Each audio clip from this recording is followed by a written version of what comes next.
네, 이번 시간에는 삼각함수에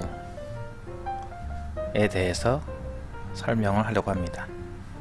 삼각함수 파트가 굉장히 길죠. 그걸 다 할 수는 없고요. 간단하게 삼각함수 정의만 일단 살펴보고 언제가 될지 모르겠지만 나중에 뭐 그래프도 해보고 극한, 미적분까지도 하는 시간을 가져올게요. 일단 오늘은 삼각함수의 정의. 삼각함수라고 했으니까 중3 때 배웠던 삼각비랑 무슨 차이가 있는가, 사실 그 얘기도 좀 해야겠는데, 삼각비랑 과연 다른 점이 뭘까? 삼각비는 삼각함수랑 거의 비슷하긴 한데요, 예각에서만 다룬다는 게 특징이죠. 예각 90도 포함해서 90도 이전의 각들만 다루는 게 삼각비라면, 삼각함수는 조금 더 폭이 넓다. 그리고 함수라고 했으니까 당연히 뭔가 그래프적인 해석도 가능할 것이다 라는 거, 그런 측면이 중3 때 배웠던 삼각비랑은 좀 다르다는 거죠. 각에 조금 더 큰 변화를 둔다든지, 혹은 그래프와 관련된 여러가지 문제를 다룰 수 있는 것, 조금 더 일반화된 내용으로 보면 될 겁니다. 삼각함수 시작을 할게요.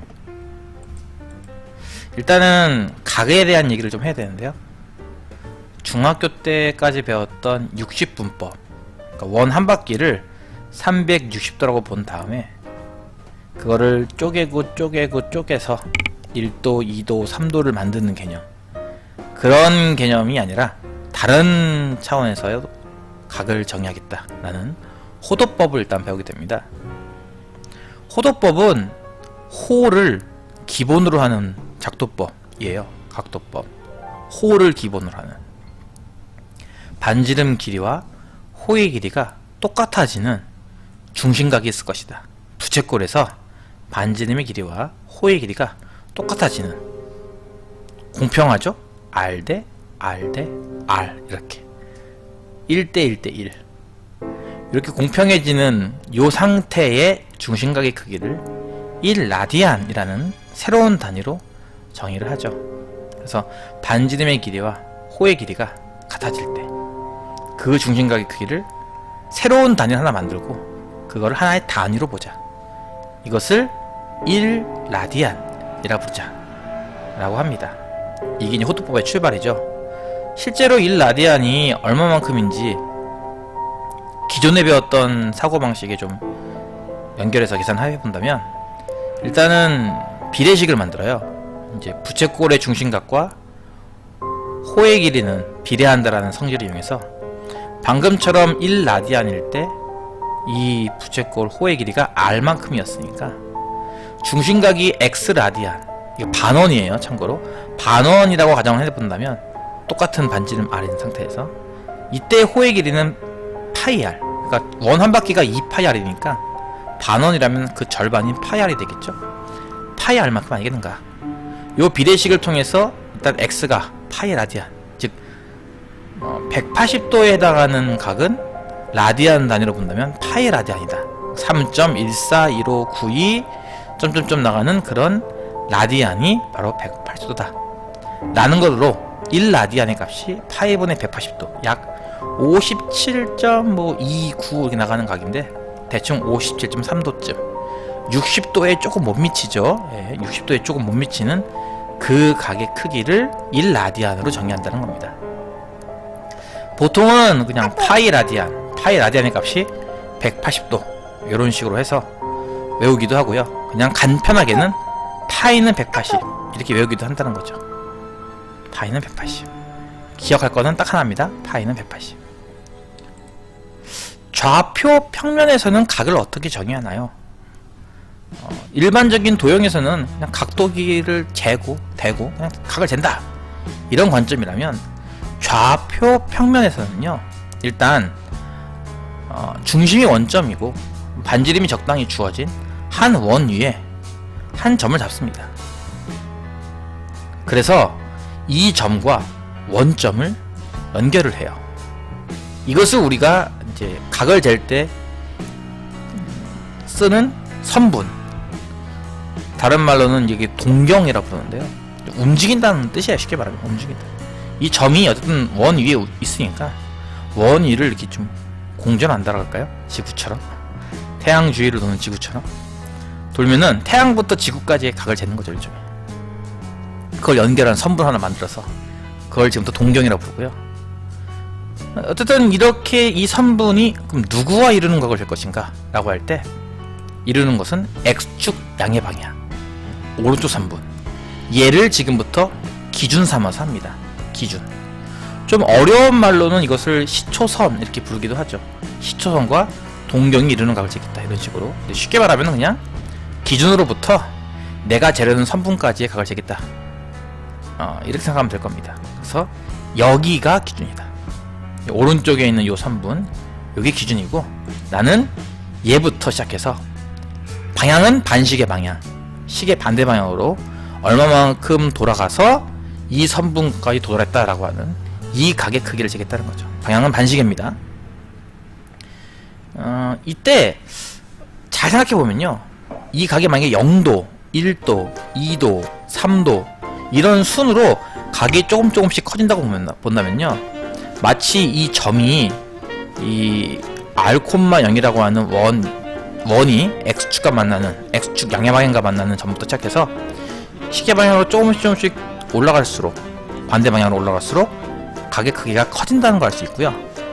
그렇게 한다면 이 선분도 따라서 같이 이렇게 커질 거예요.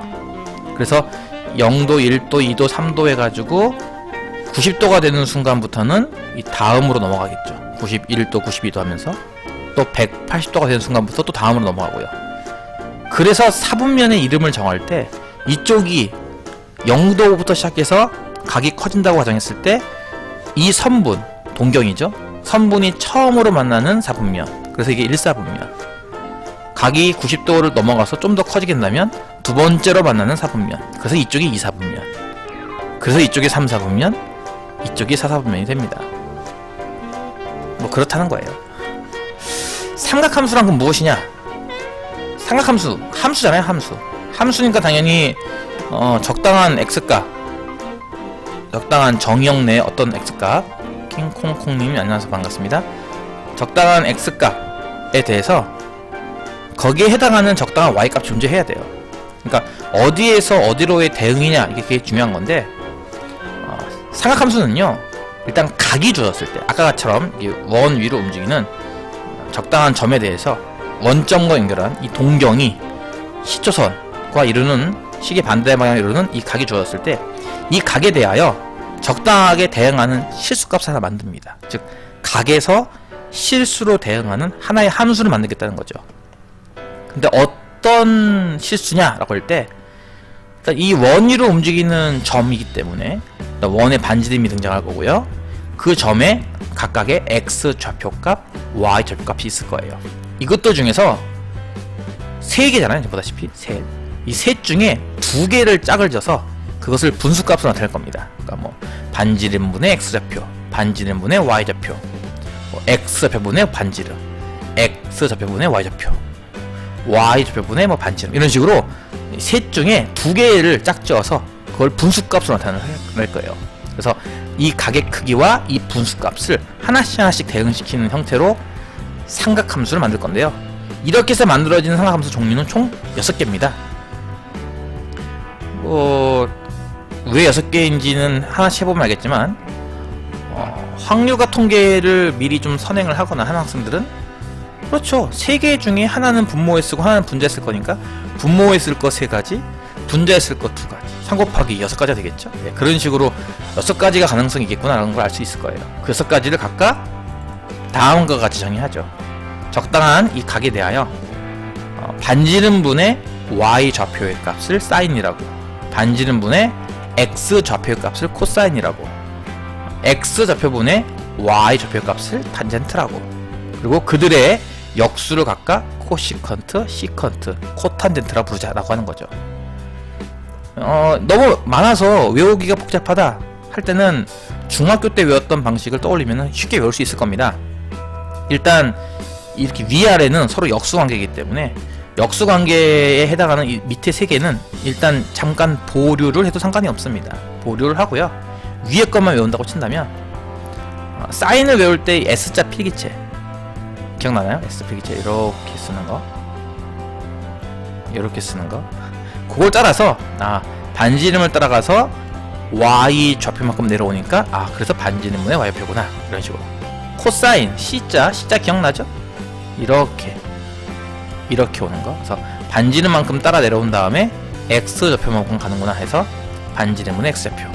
탄젠트 T자 필기체 이렇게 올라가서 내려가서 쓱 긋는 거. 그걸 이용해서 X 좌표만큼 갔다가 Y만큼 올라가는구나 해서 X분의 Y. 이런 식으로 외우면 됩니다. 이미 중학교 때 외웠던 방식이랑 똑같다고 보면 돼요. 대신 차이점이 있다면 이게 이제 중학교 때는 예각에서만 국한을 하죠. 왜냐면은 직각삼각형이기 때문에 직각삼각형 내에서만 삼각비를 정의한다면 나머지 두 각은 예각일 수밖에 없어요. 그래서 예각에 관해서만 하지만 우리는 좌표 값이라고 정의를 함으로써 좀 더 폭넓게 정의가 되겠죠. 이게 X라는 각이 180도에 가깝게 되거나 혹은 180도를 넘어가는 각이 나오더라도 어쨌든 분명한 건 좌표가 존재할 테니까 그 좌표 값들로 인식한다면 각의 크기에 관계없이 정의가 되겠죠. 이런 식으로 대응하는 함수를 삼각함수 총 6가지를 부릅니다. 시간이 좀 부족하고 바쁘다면은 밑에 거 3개는 일단 잠깐 스킵 상관없습니다. 위에 것만 알아도 큰 문제는 없어요. 이렇게 정의를 하기 때문에 아까 얘기했던 그 점의 위치가 어디에 있냐에 따라서 삼각함수 값의 부호가 바뀌어요. 1사분면에 있으면 일단 기본적으로 X 좌표도 Y 좌표도 양수고요. 반지름은 당연히 양수죠. 그러니까 내가 정의하려고 했던 그 3개의 값이 모두 양수가 돼버려요. 그러니까 어떻게 분수식 조합을 만들어서 분수식을 만들어도 다 양수밖에 안 나오겠죠. 그래서 하는 얘기가 1사분면에서는 X, Y 좌표가 모두 양수이므로 주어져 있는 이 정의에 의한다면 모두 다 양수밖에 안 나온다. 그래서 모두 양수밖에 안 나온다. 2사분면 같은 경우는 X 좌표가 음수가 되죠. Y 좌표는 양수, 반지름도 양수입니다. 그래서 반지름 양수야 라고 해서 분모는 요 양수 그 다음에 Y는 음수, Y도 양수야, Y 양수 X는 음수야, X 음수 놓고선 계산해봤더니 사인만 유일하게 양수분의 양수가 되고요. 나머지는 양수와 음수가 하나씩 섞여 있습니다. 그래서 이제 사인 부분만 양수가 될 것이다. 이런 식으로 각 사분면별로 좌표값에 부호가 있을 거고 반지는 무조건 양수지만 그래서 좌표값 부호 때문에 이 분수식들 중에 누군가는 양수가 되고 누군가는 음수가 돼요. 그래서 이거를 각 사분면별로 외운다면은 얼 1사분면, 사인 2사분면, 탄젠트 3사분면, 코사인 4사분면 순으로 1사분면부터 순서대로 모든 삼각함수가 양수다. 2사분면은 사인만 삼각함수에서 양수가 된다. 3사분면은 탄젠트만 양수가 된다. 4사분면은 코사인만 양수가 된다는 걸 확인할 수 있을 겁니다. 이걸 외울 때 아마 집에 가서 부모님들한테 엄마 혹시 얼싸안고 알아? 아빠 얼싸안고 알아? 하면은 아마 아신다고 할 거예요. 그게 뭔지는 기억 못하겠는데 그것만 기억에 남는 거예요. 이상하게 얼싸안고란 말만. 그래서 이제 얼싸안고 약간 이제 이걸 뭐라고 부르죠? 탄젠트라고 안 부르고 워터를 월어 뭐 이런 식으로. 그래서 약간 발음을 좀 순화해서 얼싸 탄코 해서 탄자를 조금 순하게 발음해서 얼싸안고 순서로 외워도 좋고, 영미권 국가에서는 저걸 산타클로스, 얼 산타클로스 또는 얼 스튜던트 테이크 칼큘레이터, 모든 학생들은 계산기를 갖고 있다. 요거 앞 글자만 따서 ASTC 이렇게 외우더라고요. 한국 사람이니까 한국답게 얼싸안코라고 외우면 좋겠죠. 이렇게 영어로 외워도 상관없겠죠. 그리고 또 하다보면요, 이게 얼싸안코라고 안 외워도 계속 하다보면은 얼싸안코까지 안 가도 그냥 사인만 양수겠네 이런 게 딱 떠올라요. 근데 이제 당장 이제 외워야 된다면 이렇게 한국어로는 이렇게 외우고 영어로는 다음과 같이 외울 수 있다. 앞글자만 따서 순서대로 1, 2, 3, 4분면에서 누가 양수인가, 얘만 양수다, 나머진 다 음수다 라는 식으로 외울 수 있을 겁니다. 이건 암기가 꼭 필요한 부분이에요. 삼각함수에는 참 여러가지 성질이 있습니다. 특히나 미적분 2에 들어가는 삼각함수 공식들은 정말 어마어마하죠. 유주를 건너니 안녕하세요, 반갑습니다. 요즘에는 뭐 그 좀 합차 공식이 좀 많이 줄어들긴 했는데 예전에는 정말 많이 배웠어요, 이 공식들을. 근데 거기까지는 일단 보류하고요. 일단은 간단한 수준, 뭐 수학 가형인가요? 네, 가형이기도 하죠. 네. 간단한 성질 몇 가지만 배워볼 건데요. 첫 번째가 제곱관계. 그러니까 사인 제곱이랑 코사인 제곱이랑 더하면 1 나온다라는, 또 1 더하기 탄젠트 제곱은 시컨트 제곱이라는, 1 더하기 코탄젠트 제곱은 코시컨트 제곱이라는 이런 공식이 나온다는 거죠. 공대 붙었는데 가형을 공부하고 가야 하나요? 하는 게 아마 좋을 겁니다. 하는 게. 가서 엄청나게 고생하게 될 거예요, 나형이라면. 자, 그래서 이제 사인 제곱 코사인 제곱이 왜 1이냐라고 하는 것을 증명하는 방법은 간단해요. 사인의 정의와 코사인의 정의가 그 반지름과 좌표값으로 정의했단 말이에요. 특히나 좌표 같은 경우는 원 위에 있는 점들이죠. 그렇기 때문에 사인은 반지름분의 y 좌표값, 코사인은 반지름분의 x 좌표값. 그럼 제곱해서 더하면은 당연히 분모는 r제곱이고 분자가 x제곱 더하기 y제곱인데, 그 x, y라는 점이 결국은 원 위의 점이기 때문에 저거 제곱해서 더하면 r제곱 나와요. 그러니까 r제곱분의 r제곱이 되면 1 되는 거죠. 아주 굉장히 유명한 공식이죠. 그리고 이제 나머지 두 공식은 뭐 나름 뭐 이제 뭐 앞글자만 따서 외운다든지 뭐 적당히 외우게 되는데요. 뭐 굳이 이거를 뭐 외우지 않아도 유도하기 쉽거든요, 유도하는 것 자체가. 왜냐면은 1 더하기 탄젠트 제곱이 시컨트 제곱이랑 같다라고 하는 것도 양변을 처음식을 코사인 제곱으로 나누면 끝이에요. 바로 코사인 제곱 나누면. 요 얘기는 나중에 요 뒤에서 이제 상제 관계에서 좀 하겠는데, 어쨌든 코사인 제곱 나눠버리면은 바로 요 식을 유도할 수 있고요. 세 번째는 이 식도 역시 마찬가지로 양변을 사인 제곱으로 나누면 금방 유도가 가능해집니다. 그래서 이런 공식들 하나하나에 너무 시간을 많이 투자하지 마시고, 일단은 제곱 더하면 1 나온다라는 것이 항상 존재하더라. 이게 실제로 의미하는 바는 뭘까? 실제로 의미하는 바는 이거예요. 삼각함수 문제는요, 관계식이 하나가 나오잖아요. 그러니까 연립방정식으로 본다면은 이제 a 더하기 b는 2, 뭐 이런 거 하나가 나온다는 거죠. a 더하기 b가 2인데 어떻게 a, b를 구해? 라고 하겠지만 삼각함수는 그게 돼요. 왜냐면은 이 식이 하나가 항상 성립하기 때문에. 사실상 식이 두 개 있는 거나 마찬가지가 되죠. 그러니까 연립방정식이 된다는 겁니다. 그게 중요한 거예요. 이게 무슨 뜻이냐? 예를 하나 들어볼게요. 이런 겁니다. 아, 요거 답이 먼저 나와버렸네? 요거 내가 애니메이션 효과를 줬는데 지워졌나봐요. 일단 세타가 2, 4분면각이고 사인 세타에서 2 코사인 세타를 뺀 값이 2일 때 사인 세타는 얼마인가요? 라고 하는 문제입니다. 그러니까 이게 x 빼기 2y는 2다라는 식 하나밖에 안 주어진 거다 마찬가지예요. 근데 x를 구하래요, 갑자기. 아니, 식이 한 개밖에 없는데 어떻게 x를 구하냐 하겠지만 실제로는 뭐다?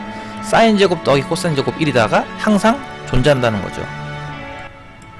그래서 요거까지 같이 연립을 해서 푸는 겁니다. 그래서 사인 세타, 나머지는 2항하는 거죠. 사인 세타가 이제 2 더하기 2 코사인 세타니까 2항에서 이 제곱식에 대입을 해서 지금과 같이 2차 방정식을 풀어요. 그럼 값이 물론 두 개가 나오는데요. 둘 중에 코사인 세타가 마이너스 1 나오는 곳은 실제로 대입하면 사인이 0 나오거든요. 근데 사인이 0 나온다, 코사인이 마이너스 1 나온다 하려면요, 2, 4분면이 될 수가 없어요. 2, 4분면은 기본적으로 x좌표는 음수고 y좌표는 양수기 때문에 사인 값은 양수가 나오고 코사인 값은 음수가 나와야 돼요. 그러니까 코사인 값이 음수가 나오는 것까지는 가능한데 사인 값이 양수가 안 나오고 0이 나오기 때문에 이건 버린다. 그래서 코사인 값은 하나밖에 안 되고, 이거를 다시 맨 처음 1차식 쪽에 대입하면은 사인 값을 구할 수가 있겠죠. 이런 식으로 식은 한 개밖에 없지만 실제로는 두 개가 있는 거나 마찬가지라서 연립해서 풀면 된다. 그리고 특히나 처음에 세타가 2, 4분면가, 그러니까 아까 그 점이 2, 4분면 쪽에서만 왔다 갔다 한다고 했을 때 저걸 만족하는 값은 뭐겠는가라고 한다면 그 조건에 맞는 값만 이렇게 둘 중에 하나만 이렇게 추론해야 한다는 거, 그런 게 좀 추가되는 거죠. 두 번째 성질은 이제 상제관계. 상제가 서로 나눴다라는 뜻이에요. 그러니까 나눈 관계가 있다는 거죠. 탄젠트가요, 사인을 코사인으로 나눈 값과 같다는 겁니다. 증명은 간단해요. 코사인분의 사인. 근데 코사인이 반지름분의 x좌표, 사인은 반지름분의 y좌표. 이거를 번부수식을 계산하면요, 이렇게 나오게 됩니다. 자연스럽게 나오는 공식이라서 금방 유도가 되고요. 이런 것 때문에 알 수 있는 게 뭘까? 이것 때문에 알 수 있는 거는 이런 거예요. 첫 번째, 일단 삼각함수는 관계식 하나만 나와도 탄젠트가 얼마다, 이런 거 하나만 나와도 마찬가지 연립이 된다는 거예요. 왜냐면 탄젠트가 예를 들어서 2다 라고 한다면은 이 값이 2예요. 그러면 사인 세타는 2 코사인 세타랑 같은 거죠. 그러니까 식이 한 개밖에 안 나오지만 아까 얘기했던 것처럼 사인 제곱이랑 코사인 제곱이랑 더하면 1 되기 때문에 그거랑 또 한번 연립하면은 아마 사인과 코사인이 나올 거라는 거. 그래서 삼각함수는 사인이든 코사인이든 탄젠트든 어느 하나의 값만 존재해도 나머지 값이 이 둘 관계, 제곱관계, 상대관계를 통해서 다 나오게 된다는 게 특징이고요. 특히나 지금 같은 이 탄젠트가 코사인분의 사인을 쓸 수 있다는 것은 모든 삼각함수, 어떻게 내가 삼각함수를 복잡하게 만들어도 그 모두를 사인과 코사인으로만 고쳐서 만든 식으로 표현할 수 있다는 겁니다. 사인과 코사인으로 고쳐서 만든 식은 나중에 합성할 때 쓰인다든지 뭐 미분 같은 거 할 때도 유용하게 쓸 수 있기 때문에 뭐 그런 면에서도 좋긴 하죠. 탄젠트 같은 경우는 코사인분의 사인이다. 이건도 많이 중요하죠. 그래서 사인 제곱 코사인 제곱 합은 1이다라는 것과 탄젠트는 코사인분의 사인이다. 아까 얘기했던 그 제곱 공식 만들 때도 이 방법을 쓰죠. 상대관계를 씁니다. 그리고 이제 약간 번외 버전으로 이과충 충이라는 말을 하기는 좀 그렇지만 뭐 문과 애들은 이과 애들을 이과충이라고 놀리고 이과 애들은 문과 애들을 문과충이라고 놀리잖아요.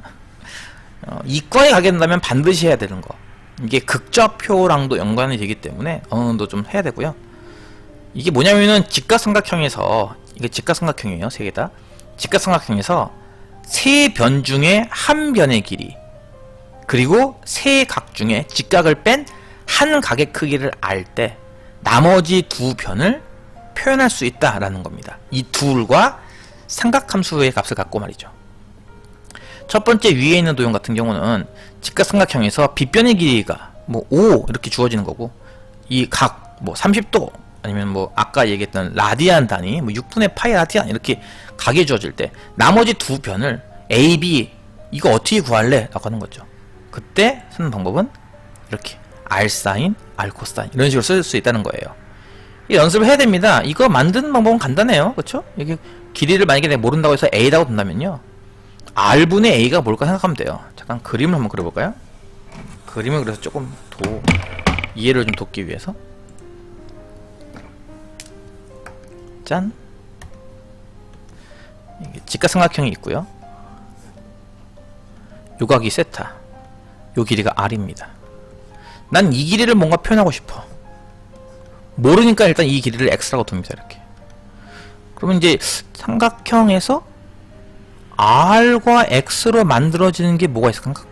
삼각함수 중에서 R과 X로 빗변과 높이, 아 요런 모양, 필기체 S자 모양, 그쵸? 요런 모양. 아 이거 사인의 정의 아닌가? 사인의 정의가 R분의 요 길이. 나는 이 식에서 뭐가 필요한 거죠? 나는 X가 필요한 거거든요. 그럼 X는 뭘까? 양변에 R씩 곱하면 되겠죠. 그러면은 R 곱하기 사인 세타 이렇게 나온다는 거죠. 그래서 이 X라는 길이가 결국은 R 곱하기 사인 세타랑 같으니까 요 길이는 R 사인 세타라고 표현할 수 있겠구나. 같은 방식으로 아래쪽 길이를 모른다, Y라고 둔 다음에요, R과 Y로 표현할 수 있는 삼각비 값이 뭐가 있을까? 이 둘을 빗변과 밑변? C자 모양? 코사인이겠네 해가지고 코사인 세타는 뭐지? R분의 Y. 양변에 R씩 곱한다면 마찬가지로 내가 구하고 싶은 Y 값을 구할 수가 있겠죠. Y는 R 곱하기 코사인 세타 이런 식으로 말이죠. 그래서 이 밑변 R 코사인 세타 이런 식으로 직각삼각형에서 한 변의 길이와 한 각의 크기가 주어진다면 남은 두 변의 길이를 이 변의 길이와 삼각함수의 값으로 표현 가능하다라고 하는 거. 이게 나중에 극한 구할 때도 필요하고 넓이나 뭐 부피 등등등 구할 때도 많이 필요하기 때문에 요거는 이과생이라면 반드시 해야 한다 라는 거죠. 만약에 직각삼각형에서 밑변이 주어질 때는 어떻게 할까? 할 수 있을까요? 높이는 A 탄젠트, 빗변은 A 시컨트. 세타가 이 B랑 마주본다 이거죠. 대변의 길이가 B가 주어질 때, 직각삼각형에서 한 각에 대하여 대변의 길이가 B가 주어질 때는 어떻게 되겠는가? 이때는 B 코탄젠트, B 코시컨트 이렇게 나온다는 겁니다. 이런 식을 하나씩 다 증명해 줄 수도 있지만 그냥 여러분에게 남기기로 하고요. 어떤 이런 연습을 많이 해서 각종 도형이 나오면은 직각삼각형을 만들고, 그래서 한 변의 길이를 아니까 요 길이를 알 수 있고 조 길이를 알 수 있고 요 길이를 알 수 있고 조 길이를 알 수 있고 계속 길이를 하나씩 구하다 보면은 결국 복잡한 도형이라 하더라도 그 길이들이 전부 다 삼각함수로만 표현이 된다는 거죠. 이제 그런 걸 이용해서 나중에 이제 극한 문제를 풀기도 하죠. 자, 오늘은 일단 여기까지입니다. 오늘 여기까지고요. 다음 시간에 또 다른 내용으로 녹화를 하도록 하겠습니다. 감사합니다.